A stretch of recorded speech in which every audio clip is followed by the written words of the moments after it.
Welcome, everyone. It looks like we are right at 1 o'clock Eastern, and we're going to go ahead and get things started. Thanks for joining us today.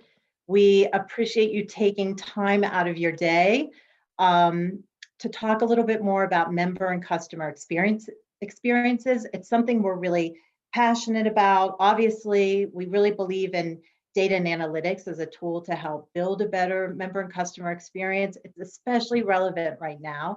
And we want to kick things off just by giving you some data points. Why does the member and customer experience matter? When we launched this survey, it was actually before COVID actually had come on the scene in March. We captured data, and a really compelling case was made for data and analytics and how it impacts the member and customer experience. But then as COVID started to evolve, we saw some of the same things that we have seen in past crises, including the Great Recession. So why does membership matter so much? Why does the customer experience matter so much? We know for quite a few of you that member retention is a top priority for the next 12 months. So that was data that came about in the middle of summer. And 40% of you are saying that when it comes to really doing innovation and really changing, there's a culture in place, or there are leaders or maybe even colleagues who are hesitant to change. I think Guillermo is going to tell us a little bit more about that later on in the presentation. Data and analytics can be a great tool to help really affect change and really move people and an organization along in that direction.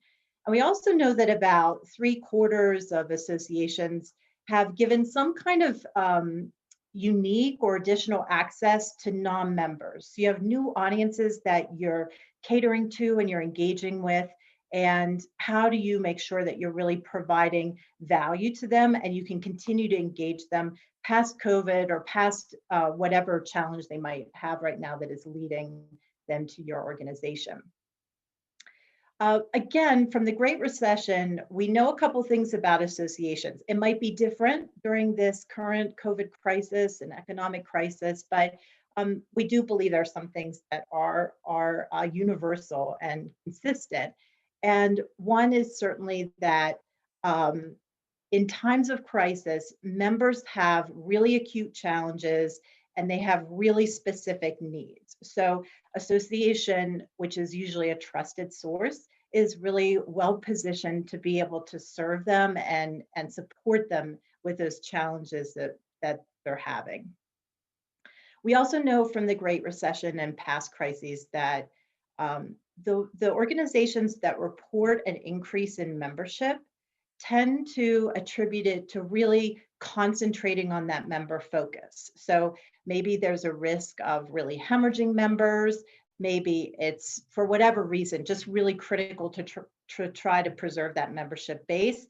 And the more an association can really narrow in on that and make sure that it's serving its members, the better off it will be down the road. And we also know during times of crisis that awareness is really critical. So how do you make sure that people are aware of what you're doing and what kind of new methods of engagement can you find for the audiences that you have out there? And again, data and analytics are really key to those. So that's a little bit of data just to set the stage. You all are probably on this webinar because you're interested in this topic. Maybe you're trying to realize some change within your own organizations. We really want to help you with whatever challenges you're having today. So we're going to start with some data from a study that McKinsey Advisors and Association Analytics partnered on. As I mentioned, we actually launched the survey in February and we ran it through March 3rd, ironically enough. So we literally closed things out right before COVID started to emerge here in the US. We got about 180 responses, so there are about that number of organizations represented here. And our two firms decided to partner on this. We didn't really see this type of research out there. We felt it would be really valuable for associations, whether someone is working in the data and analytics area or working in or as a member of the senior leadership team, it's really becoming critical for associations to leverage that tool.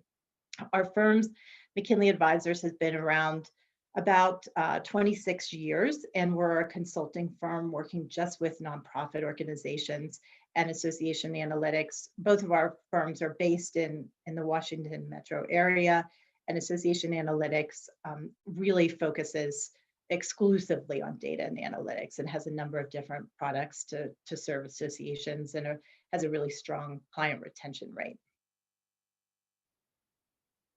We're going to do really quick introductions. So I am Shelley Sanner. I'm the Senior Vice President of Industry Relations at McKinley. Before that, I was a Director of Membership at a higher ed association. I've been in the nonprofit space pretty much all of my career. I really love nonprofits. I'm really passionate about them. I'm going to hand it over to Guillermo for a quick introduction. Thank you, Shelley. Yeah, my name is Guillermo Ortiz de Zárate. I go by G to make it easier on anyone. So I am the Chief Innovation and Information Officer at the National Council of Architectural Registration Boards. I've been there almost 14 years. My portfolio includes all of the technology implementations and advances that we do, also innovation practices and anything that has to do with data and analytics. Hi, everyone. My name is Lindsay. I'm with McKinley Advisors with Shelley. I'm a professional on our marketing team, and I've been at McKinley Advisors for about 4 years now. I was in the DC office for the last 3.5 years, and then earlier this year, actually at the beginning of the pandemic, I relocated to Chicago, where I am currently. And I'm excited to be here. Thanks, everyone. And with that, we're going to jump right into some of the key findings from the study. And then Guillermo's going to tell us a little bit about the work he's done at NCARB. So Lindsay, do you want to walk us through the data from the study? Yeah, definitely. Thanks, Shelley. So from the survey and the report, we pulled this specific question on this slide where we asked how these data-related statements described organizations because we found the results pretty telling. The overall association data shows that while organizations know data is an essential piece of the puzzle and they know it's important to collect, they're not necessarily able to take full advantage of what the data is showing and not using it to guide and activate decisions based on the findings.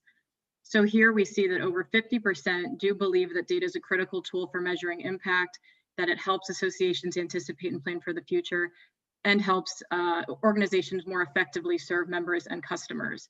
However, for the second two down here, we see that less than half actually feel that their organization is being actionable and working cross-functionally with data and using it to actually validate key assumptions. So this gap in theory versus action isn't necessarily surprising, but it does point to other challenges that the associations and the organizations are facing. So this next slide here is interesting because it shows exactly where organizations are focusing their data collection efforts. While most, about 80%, are centered around Google Analytics, which is no surprise there, organizations are also looking to email automation platforms for answers as well. And then in terms of meetings and conferences, a lot of great data can also be found in the registration system, though I do want to note that the level of detail in the data really does depend on the system itself that they're using for those conferences. And then obviously social media is also a big source of audience data and behavior and being able to get findings from what people are doing online. So the question here is kind of what do associations know that data is a tool, but what can they do to fully leverage it? And are they doing all that they can now? So for top challenges, this was also interesting and goes back to the point earlier about what organizations are facing right now when they're looking at how to make data-driven decisions. When we asked what those are in reference to collecting, using, and applying data, we saw over 50% reporting that they lack an organizational data strategy. And that kind of goes hand in hand with over 50% citing staff skills and expertise as a gap and a challenge. So almost 50% here also cite a challenge in streamlining the data to measure cross-functionally across departments and programs. And when I look at these three numbers together, they all kind of relate and tie into each other, which is pretty interesting. And then obviously what other challenges are there that are kind of linking to this bigger issue? These really depict the struggle and the gap in bringing data to life. And I can speak personally to this, like I said, because I am a marketing professional and work with associations that are doing their best to work with data and actually have it drive what they're doing. Marketing and communications, as well as membership, often do rely on other departments in their organization to help them tell the story, so to speak. And one example that I use that ties into the report, when marketing is trying to tell a story about the membership experience when starting a recruitment campaign. So in order to be compelling, you need to actually be speaking directly to the audiences that you've identified that you're trying to reach, and you need to use evidence and value-based messaging. So the question there is then, well, where does that evidence come from? And this actually leads to one of my favorite parts of the analytics report, where we get a little bit more detailed into that example of recruitment. We emphasize that it's imperative that cross-functional teams are involved in the decision to bring on new tools or establish new data processes, especially those that will help boost the member and customer experience. So for example, if an association is implementing an email marketing campaign related to recruitment, it will only be successful if it has buy-in from the membership team, the marketing team, web development, the database team, and any communications departments, and even other more departments that we didn't necessarily call out in the report. So ultimately, obviously, the goal is to create experiences that translate into engagement and loyalty. But in order to do that, it all really needs to be cross-functional and symbiotic. And if the membership and Marcom teams can't communicate which member segments are important, then the database team can't necessarily ensure that the right identifiers are available when we're trying to get these new potential members to join. So then in turn, the marketing team isn't able to create specific evidence and value-based messaging for these segments. And at the end of the day, when you think about all of that together, it's just easier to send the same email to all members, which creates that one-size-fits-all strategy and makes the investment in data obsolete. So this often happens when an organization is short-staffed or under-resourced. You end up with that one-size-fits-all approach to kind of fit with the time intensity of getting that campaign out the door, rather than one based on data that will yield strong engagement and long-term loyalty, which is obviously what you're striving for. So then obviously the question is, how do you turn things around? And with that, I'll pass that back to Shelley.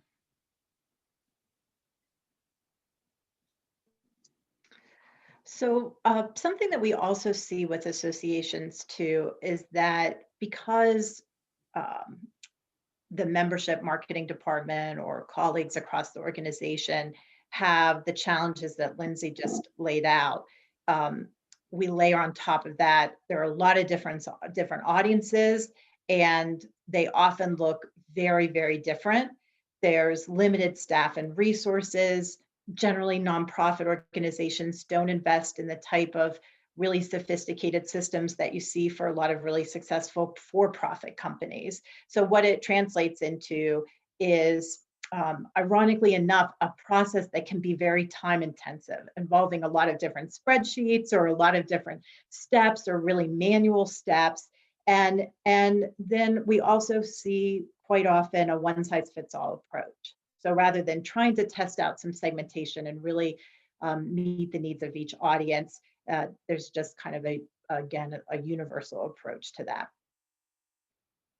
So how can you start to make some progress in this? And when we were looking at the data, we obviously saw that organizations are at very different stages of data and analytics maturity. And some things that Guillermo is going to talk about, some of them are very sophisticated, and we can all be envious of some of those resources and some of those processes that have been put in place. But at the same time, there are very small things that you could do. And I know Guillermo is going to talk about how he started things at NCARB, which was just with one major initiative. But some of the ways that you can really make progress around this in your own organization, we have a couple of recommendations here. So one is that you want to create some context and some alignment between what you're trying to accomplish around data and analytics and what the organization as a whole is trying to accomplish, or what the department's trying to accomplish. So in this area, just like membership and marketing, those two units have to be so acutely aware of what else is happening across the organization, because they need to communicate that, or they need to respond when questions come up. In the same way, internally, those areas should really have an eye towards what else is happening in the organization. How can we link this data and analytics work that we want to do, or this member experience we want to create? How can we link that to organizational goals or goals that we're seeing in the program area? It just makes it a stronger case and it builds buy-in. We also know that this can be a really big undertaking, and it's easy to see sophisticated things that are happening or new technology or new ways of looking at data come along and get very excited about it. But this is a process that really requires some effort, it requires some risk, it requires patience. So making sure that everyone has those realistic expectations is really important.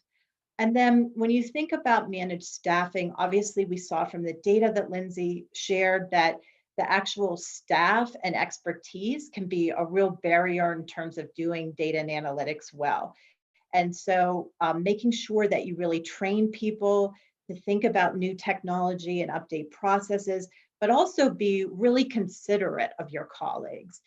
How is this new technology going to change what they do every day, and anticipate some of those hesitations or challenges that they'll have. Again, it just does a lot to build goodwill and to get engagement from others, which is really critical when it comes to data and analytics. We do a lot of survey work at McKinley, and we like to ask the question, what are we going to do with the results of this survey question? And if we can't answer that with the client or ourselves, then we don't ask it. And the same is true of data and analytics. It is very easy to create a laundry list of data that would be wonderful to have. But remember that each data point you have needs to be updated, it needs to be maintained, and that takes effort. So thinking about the data that you are really, the data that are most critical for you to get the information that you need and to ultimately refine or build the experience that you want. Again, you don't want to rush the process. So making sure that you have plenty of time to onboard and discover, find out how things are going, refine it if you need to, but again, have really the patience to see the results that you're looking for. And then this last one I think is so important. When Guillermo shared with us some of the work that he's done at NCARB, it really drove home this point, which is that without sparking curiosity or without showing what the return is on this effort, it's really hard for other people to get passionate about data and analytics. Or even about the member experience, to be honest. So as you start collecting data, as you start analyzing it and really are able to adapt approaches, it's really important to be able to share that with the whole organization.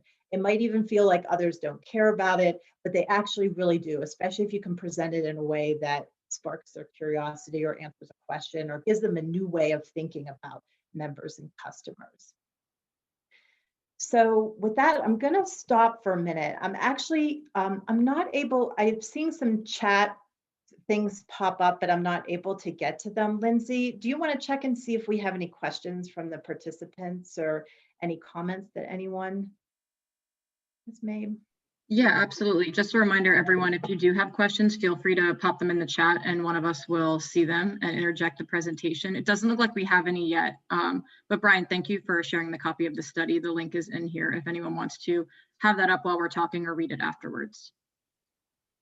Yeah, absolutely. We're here for you and any challenges that you're having, or if you're just getting started and you need some advice on something. So please do definitely share any of your thoughts in the chat. Okay, Guillermo, we're ready for your theory in action. Thank you, Shelley. Well, you definitely hyped me up, so now I think I need to deliver, right? Well, first I want to start by saying what is NCARB, for those of you who are not familiar with the organization, is the National Council of Architectural Registration Boards. We are the federation of member boards of architecture. So these are the state agencies and territory agencies that are empowered by their laws to issue and regulate the profession of architecture.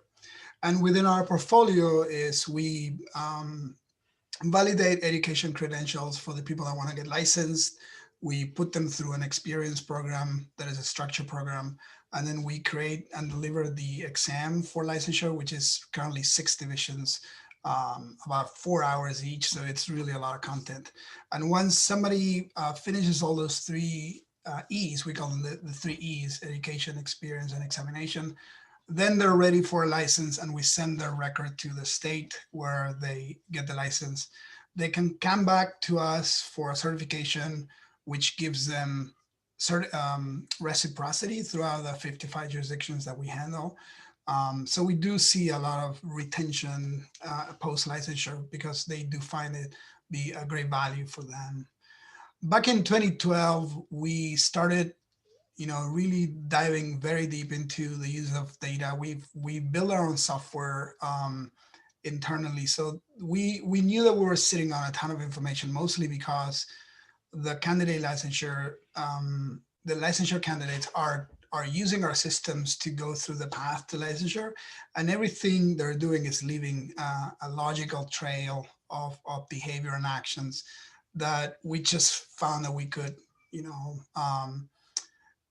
use to get some insights from. So we've been publishing NCARB by the numbers. Some of you might know this publication. It's become very popular in the profession of architecture. Even some collateral organizations really like receiving it every year. It gives them a good understanding of the situation of the industry and the profession.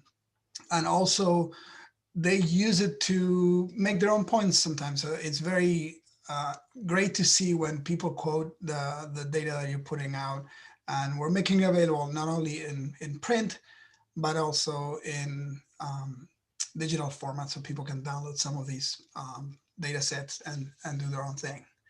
So that's just maybe a little bit of an overview of what NCARB is and what do we do with data.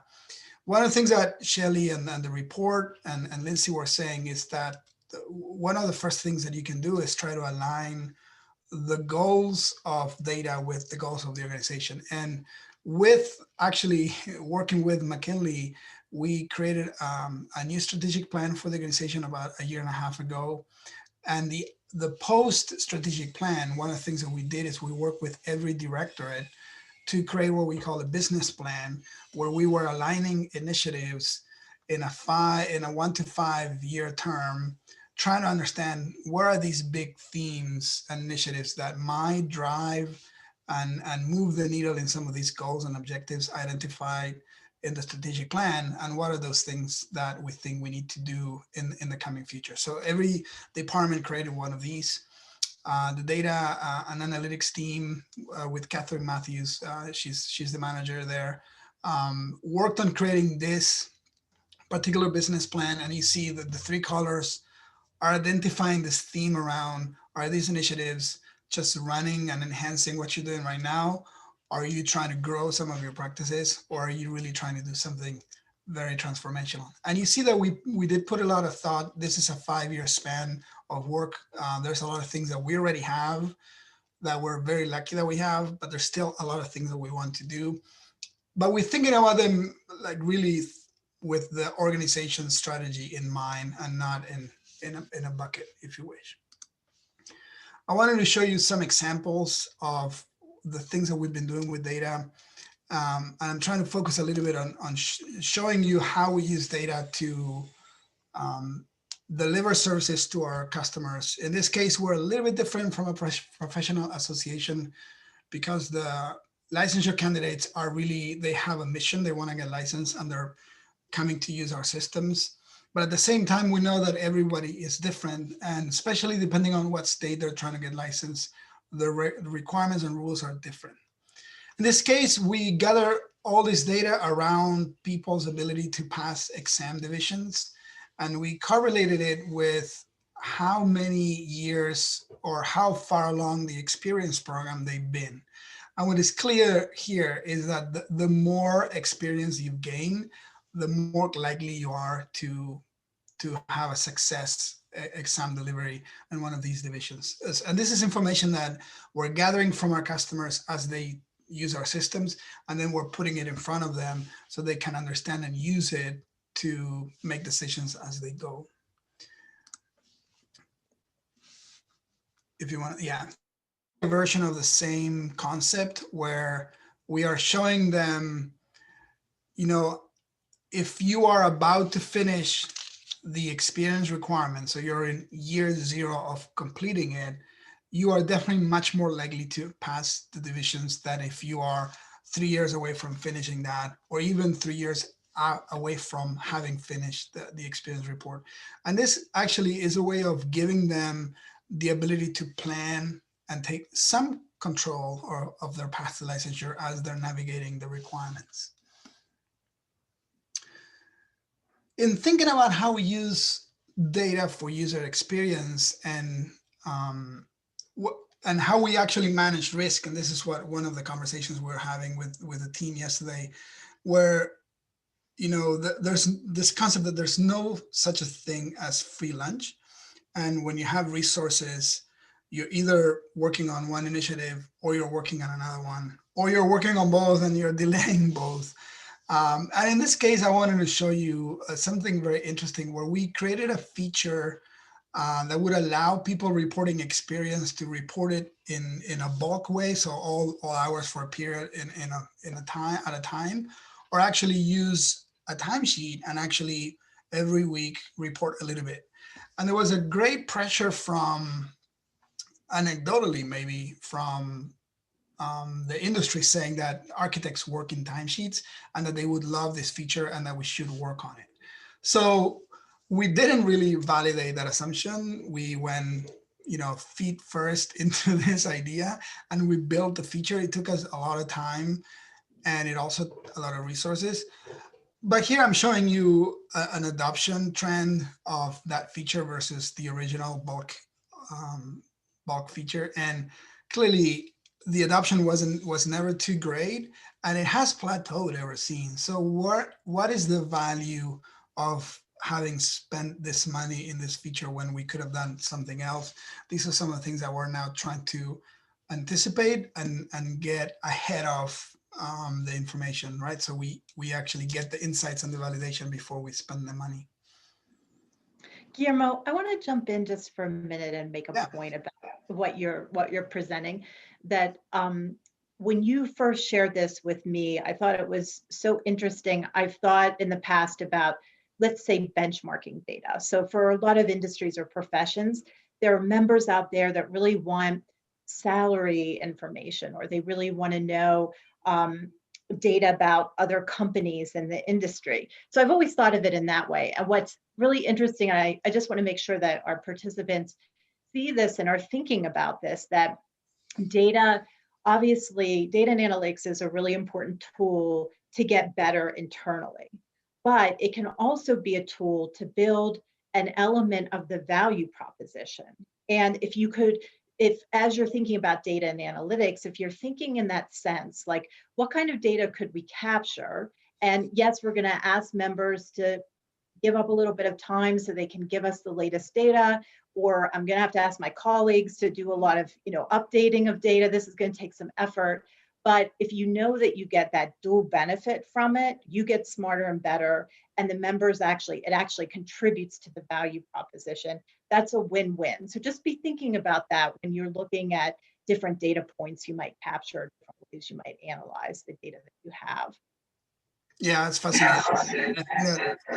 Lindsay mentioned at some point yesterday that she's aware that there's a lot of work in the association space around personas and trying to identify these segments for the membership. But at the same time, how much are then we validating that those personas that we have discovered are actually true?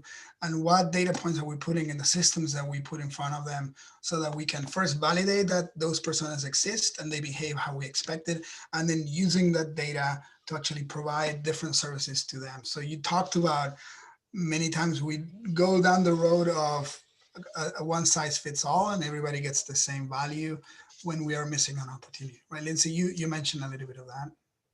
Yeah, absolutely. The other example I had on user adoption, this is, we are doing a service for the state agencies in this case, and we're sending them the records. So we're definitely an information management company. We're validating people's credentials and competencies, and then packaging it and sending it to an agency that's going to issue a credential based on that information.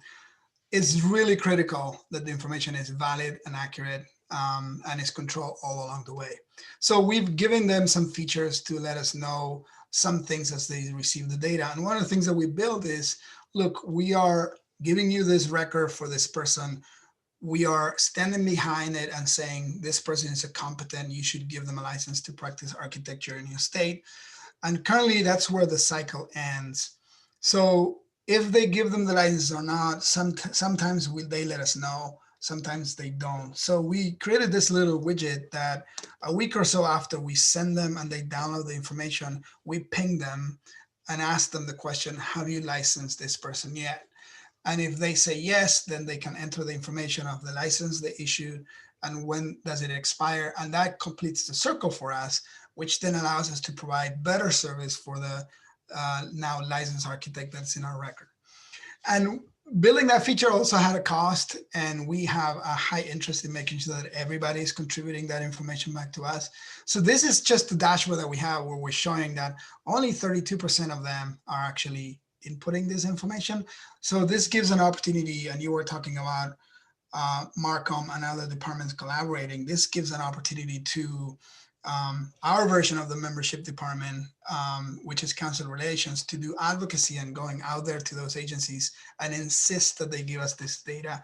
So this is a good way of just tracking that adoption of that feature, and a way of using data not only to be better internally, but actually to have better tools to provide better service. We also like using data to anticipate needs. And this one, I wanted to show you that, one of our biggest activities all the time is the delivery of the exam. And when COVID hit, some test centers were opening and some test centers were closing. So we have this little widget that we gave the examination team where they can have a very good pulse and understanding of how many scheduled deliveries are today, where are they in the United States, and what is the trend, so they can be ready to jump on a call and assist, to work with the test center vendor to solve any problems. And this is something also that the customer department team is using to staff up and down depending on the potential problems that we might have. And then, Shelly, we were discussing how creating new features and testing ideas is a nice way of managing risk. I showed you the example where we built the feature first and then we saw a lack of adoption. So in some cases, we're trying to use some of the lean startup methods that you see in Silicon Valley to actually test assumptions before we actually build the tools. And one of the ideas we had was to change how we were packaging the data for some of our members, member boards, some of the state agencies. And we wanted to test this idea with one of these agencies that didn't have a lot of volume in the near future. So we created this little widget that was telling us how many of their potential licensure candidates are close to being done. And since people control what they do and when they take the exam and when they report hours for the experience report, it really is not that easy to anticipate people finishing because maybe they're not scheduling. So in this case, we created this little tool to find, how many people are really close to being done. Have they scheduled any of the pending exams? Are we anticipating that some of them will be ready to send the packet to the state?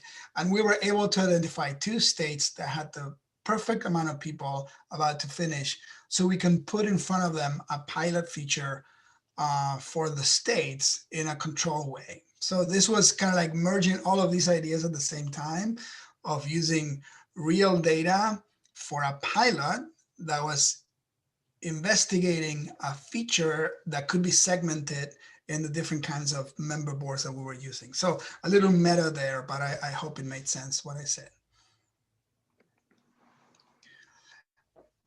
And then, I really like this idea of creating trust by being transparent and sharing data as much as we can. So part of the idea of the publication of NCARB numbers was to give back to the industry some of the insights that we were able to obtain.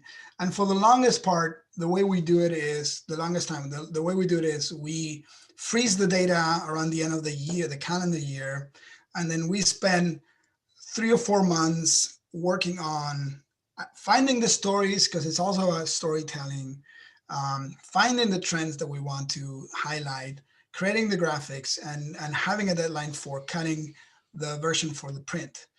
And then what we do is we put that data online and we make it available. But you see that is giving us like a 5 to 6 months window where the data is frozen. So this year, for the first time, what we're doing is we're also giving them a live version of how the data is trending now. So that last column you see there, the 2020, is something that we've never shared with them before, the current year as it's trending up to wherever that is. And we're doing that with a couple very interesting charts that we're sharing with people. So, it's a way of turning again the data back to making it a part of the value proposition.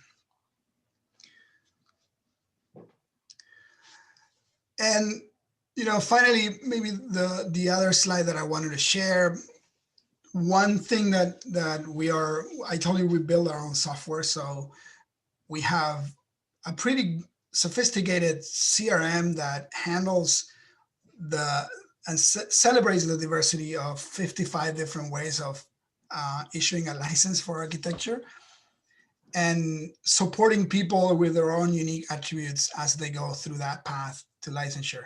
And we're very proud of the tool, but there's always room for improvement.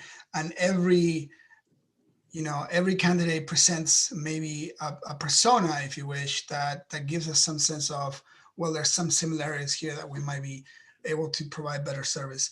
We're always walking this fine line between providing an excellent customer service for people that want to become architects, and at the same time maintaining the rigor of the rules of the license, because the membership promise is we're gonna help you find competent architects to protect the health, safety, and welfare of the public.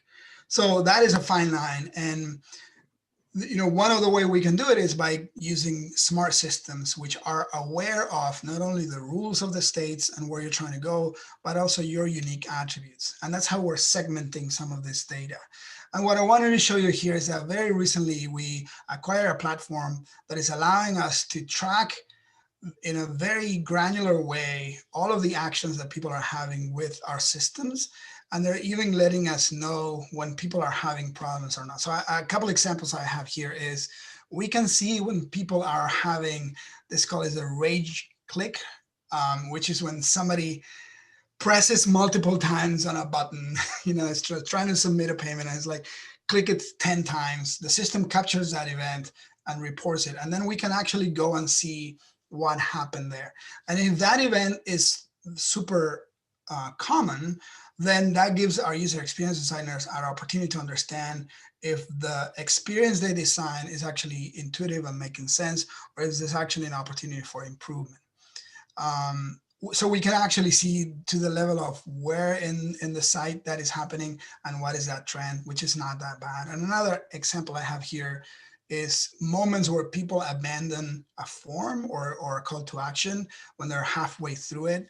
We're keeping track of that too. And those are opportunities where our user experience designers then can do a little bit more research in trying to understand what can we do better? How can we serve this population better?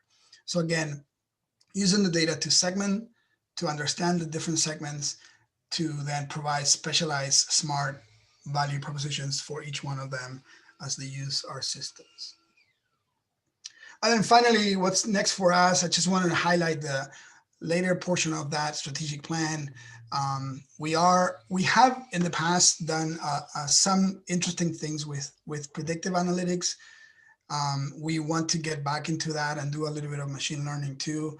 But the most important thing for us is to actually make sure that that people can consume the data when they need it, that the people are, as you said, have the skills to use the tools, have the skills to interpret the analysis that they created, and then that the data that we're putting in front of them has an intended call to action. I love what you said about the surveys, Shelley, where you only ask questions that actually can give you that are actionable information, as opposed to just asking something that would have no impact. So I wanted to pause here and see if you have any comments. I know I've been rushing through my slides, but I want to see if you had comments or someone has questions. Yeah, it looks like John asked a question a little bit ago. Let's hold on that for just a minute to see if there are any questions about the work that Guillermo's just outlined at NCARB before we take. Yeah, it looks like Julie just put in a question, Guillermo, for you. And I actually wanted to highlight this too, the idea of rage clicks. So she wanted to know what your threshold is for NCARB on what qualifies as a rage click. I think the system does it automatically.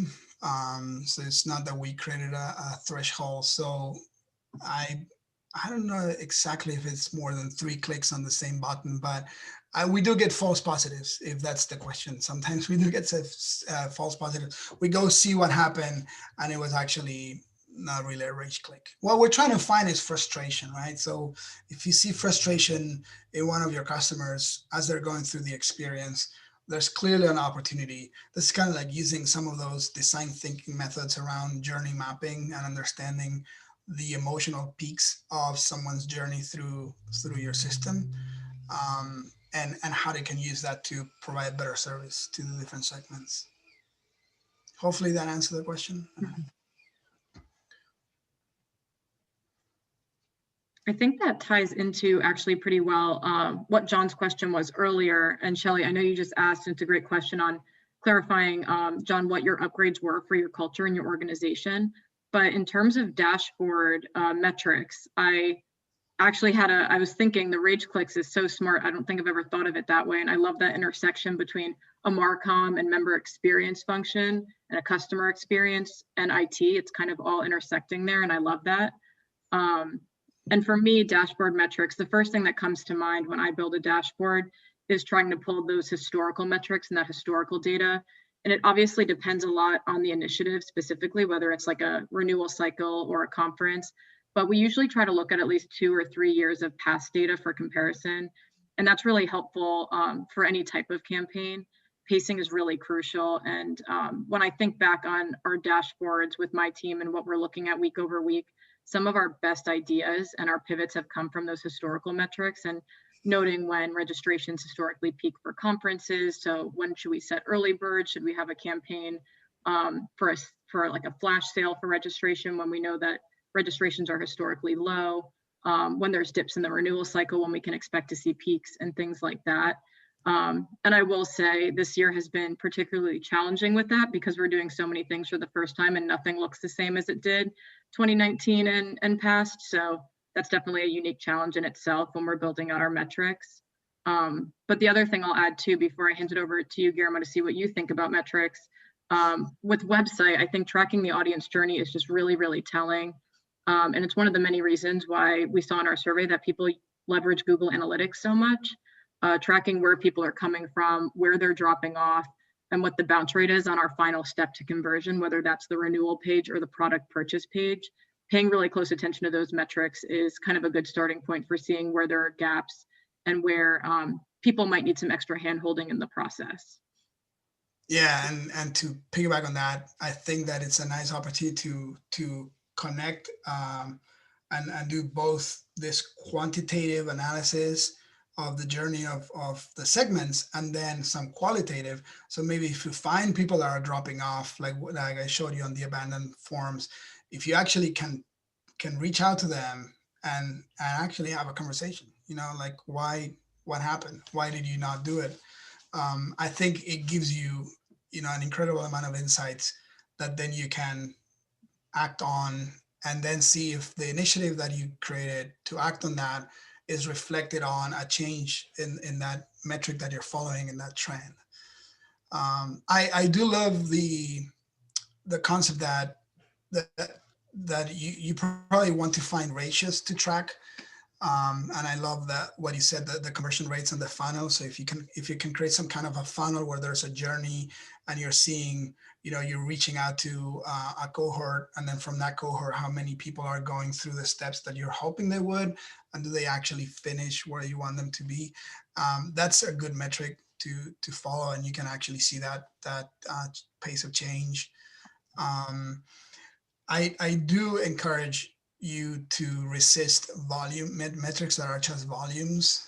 I know that sometimes it helps you understand capacity and how your resources can respond to change, but I think they're misleading and also usually create confusion in what does the organization value when you're measuring just volumes, as opposed to, and it usually is the case of speed versus quality, or acquisition versus retention. So I always love to give the example of Wells Fargo. Many years ago, they had this crisis where they were found that people were just creating accounts, ghost accounts that their customers didn't know.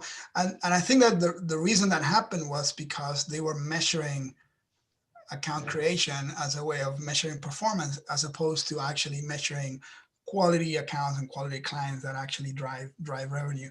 So I always try to say, be careful with tracking volumes. If you can change that volume into a ratio of some sort that is comparing maybe the same volume in another time frame, or the same volume in another cohort, that is trying to actually give you an understanding of because what you're trying to find is a proxy that helps you see the formula of value proposition and utility. So you're thinking that this is going to provide some value to your members, and then the member on the other side is making a judgment call if that value is equal to the utility that they get, if that promise that you made is true. So that's why I think that usually what you're trying to find is a way of measuring that formula, if that makes any sense. And I'll just add really quickly, thank you, John, by the way, for clarifying what your adoption was. I would say also that thinking back to, what's going to motivate others, what's going to get people on board, but it's also going to be really critical data for you to track, that there could be something like, for example, you know that membership in the public sector is not supported to the same degree that it is in other sectors, or it's going to become more problematic for you. You have members who work in government and they're able to register for a meeting but not join, kind of a classic challenge. Being able to track that over time, or let's say during COVID, that there's a segment of your membership that is really very challenged financially and is probably not going to be able to renew. Being able to track that very early on. Everyone's really motivated by that, because that's your high risk area and you want to keep an eye on it. And the last thing I'll say too is just that we've certainly learned at McKinley, I'm sure Brian and his colleagues at A2 would say the same thing, that in terms of getting people excited about data, there are some data points that change really minimally. And so trying to kind of create a balance, if you're looking at a dashboard or you're just deciding on these metrics, having like a balance of metrics that are pretty stable, but really critical for you to track, and those that change a little bit more, because then people just see the value of data. Again, this is more about adoption. You shouldn't do something that isn't like critical for you to actually track, but you do want to make sure you get others on board with the efforts you've made. So having the balance of those two can go a long way. It's also nice to drink your own champagne. And what I mean by that is that you can also measure the adoption of your own dashboards, right? So see, are my metrics being consumed, and am I sparking curiosity to the point that people are coming back to see what's happening? And that's what happened to us with the first iteration of NCARB by the numbers, where we went out to answer one question. There was this anecdotal evidence all over the place that it was taking too long to become a licensed architect in the United States. And some people were saying it takes 30 years. Some people were saying it takes 5. So we went out to answer that single question, and then we put it out there, and then people came back and asked for more. So that's going back a little bit of your question before, Shelly, about how do you start? It's like find one metric that matters, try to answer it, put it in front of people. Do they consume it? Do they ask the right questions? Do they take action on it? How else can you describe from there? Are there any other things that you can do from there? Yeah, I love your point, Shelly, about needing to keep quite a few data points consistent over time to build that benchmark while also innovating and realizing what's changing and how you're needing to pivot with what you're measuring. That's really, really important. We discussed yesterday in our call that, the more virtual we become as associations, at the end of the day, people are paying a membership for value that you're providing through information systems and a website. So you're nothing other than software as a service, if you think about it, right? So the same rules that Silicon Valley created to improve and find a sustainable, repeatable business model for people to use their tools apply here. So I think that it's clear why the association industry understood very early that engagement is a great leading indicator for retention. If you have people coming back to consume your services, that means that you're providing value. And maybe it's about treating it that same way and mimicking a little bit of what you're seeing in the tech world. We have time for one last question. Any of you other participants on the webinar today, do you have any places that you found yourself stuck, or do you need any advice from us? And while we're seeing if anyone has any extra questions, I did want to build off of John's second point about engagement scoring. Katie just shared a post that I shared a few minutes ago from one of our colleagues, me and Shelly's colleague, Alana McKee. She wrote a great blog, it's almost exactly a year ago, about engagement scoring and maximizing the membership experience with that. And I really love the way that she laid out that blog, because it can be such a daunting endeavor, but the principles still hold true. And you can really start simple with big buckets on how you want to do engagement scoring, with the caveat that every organization is going to look different with how they do it. And a lot of tweaks and finessing are kind of expected through the process. It's a, front end setup intensive process, but then once you get it going, it's really the gift that keeps on giving when you're able to identify your audiences that way. But for those big buckets, the blog really, emphasizes the need for measuring breadth, depth, and loyalty. So how many ways has an individual engaged? How many times have they engaged? And then how frequently they've engaged. Those are kind of the good pillars to get started with. And then using what you already know about your organization and testing your assumptions to build out the other parts of the score. That kind of is more of a personal to your association experience. But hopefully that blog kind of helps with getting started and starting with those foundations. You could even identify filters to weight things. So which do we weight heavier? Someone serving as a volunteer leader, or someone being an author on a paper, or something like that. And you can establish those filters like, does this show any evidence of deeper engagement? And maybe it'd be pretty sophisticated, but maybe you could analyze and see that, yes, being a volunteer leader does lead to a higher likelihood of renewal. You could also just say, does this help advance the mission of our organization? So those filters would help you analyze each of the potential engagement points consistently, and it would just give you kind of like an objective way to evaluate all of those. Mm-hmm. All right. Well, change over time as well.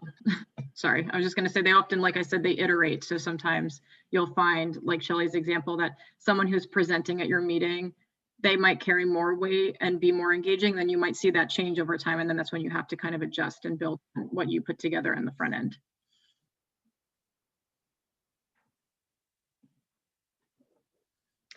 I want to share our next webinar. So I didn't mention this before, but I think a lot of you were probably with us on our first webinar, and hopefully you'll be with us on the last one. So we're working a little bit backwards here, but I feel like this last webinar is where the rubber really hits the road. And so John, those of you who are really just getting the data and analytics function launched at your organization, or even if you are more advanced in getting it launched, we are going to talk more about how to operationalize it. So there was some data from the study around staffing ratios and what that looks like, and how to really get it up and running. So we hope you can join us in a couple of weeks for that webinar.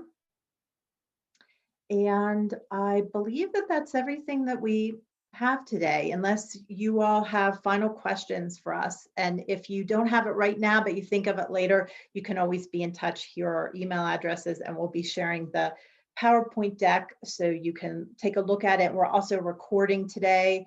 We certainly recognize that some people might not have been completely up to hopping on a webinar today. So again, we really appreciate you all for taking the time to be with us. And again, reach out if we can do anything to help you along through your journey. We can say it definitely pays off. It definitely pays off for our clients, right, Lindsay, and Guillermo, for our organizations too. Absolutely. Yeah, I echo your comments. I really appreciate people making their time to come to yet another Zoom meeting in the lunch hour. So thank you for coming and your questions. I hope it was helpful. Thanks, everybody. Have a great day. Thank you. Bye.